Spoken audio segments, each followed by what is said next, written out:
Okay, I'll be using this one to teach us measurement now. So watch and see. Okay, so for the shoulder, you take note of the fact that your shoulder is where your hand is joint. You notice where it is on your body. So that is obvious on this mannequin. So I didn't place my tape like this. I made it to come across this way. So you're saying that it's 14 for this one, right? For the bust now, I place the tape round the body. Make sure it's the fullest part of your bust. I must have sent notes already, so it won't be an issue for you.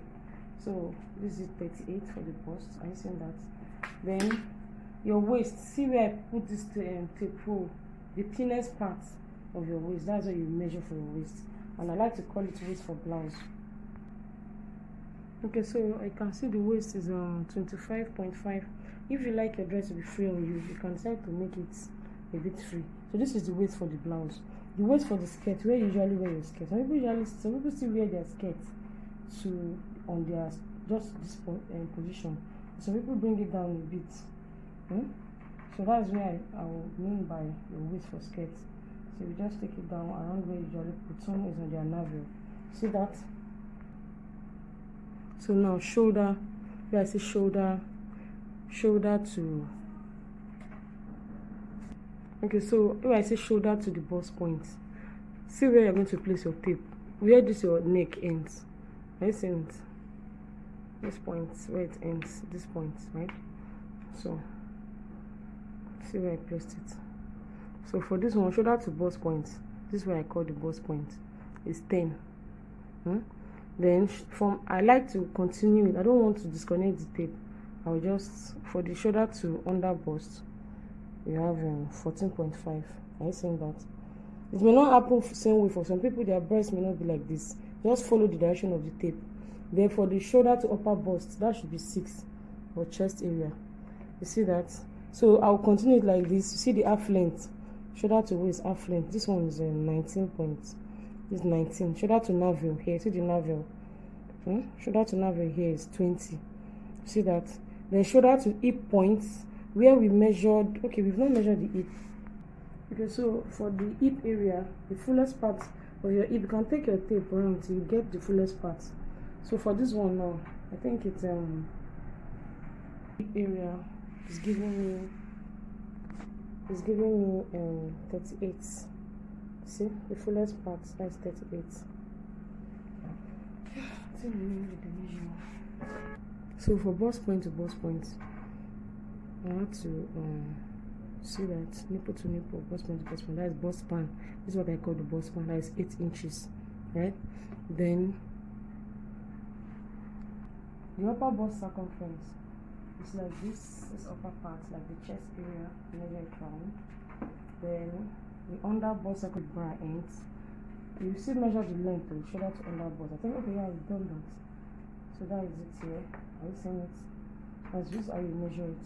Then something like I just mentioned, round shoulder. This is how it will show, like this. So that we'll be knowing what to be using it for as time goes on. But this is a round shoulder. Yeah. The shoulder to knee now. So I'll just take the tape like this. I stop at the knee area. And this one is like 43, 44. 44. So, and then to the ankle is here. That will be like 60 something. Then for the armhole, it's just taking it around like this. Some people like to use formula. There's a formula they use, but I don't like to teach my students with formula. So the armhole for this one is 14. See that? Stop at 14. Just take your tape around. See that? You have 14. Then the next, to measure your sleeve length, let's say for example you want your short to have a short sleeve. So you start measuring it from here. See where from this shoulder joining. So we have 7. Then for long sleeve, no, for shoulder to elbow, we have 13. Then shoulder to the wrist, where you usually put your wrist structure, where you want your stomach to end, is 22. See that? Then we also have the circumference of the sleeve. You have your round sleeve, you measure it round again. You have 10. You have it round. If it's a long sleeve, you need to measure everywhere. You have 9 there. This one is 10. Then the wrist again, you measure the circumference. See that? So there are some other measurements. Okay. So we also have the neck width, something like this, but I'm going to be telling us how we're going to go about that. Then the neck depth. Neck depth is where you want, like say if you're making a blouse, where you want it to stop. If it is here 5, once it's going below 6, it starts showing your cleavage. So usually people like to use 5, highest, lowest is 6. You see that? So now if you are saying waist to hip is that fullest part of your hip. So it could be 6. See where I put it. So if you are wearing your skirt high, that means you are going to measure and you raise it up. But this is the waist for skirt area. So got it. I wanted to get it clearly. Waist for skirt area. Okay. So waist to hip, we have like 7 inches here. The fullest part. Then waist to knee, that's like your skirt length. You go to the knee area. Some people usually like their skirt to go below the knee.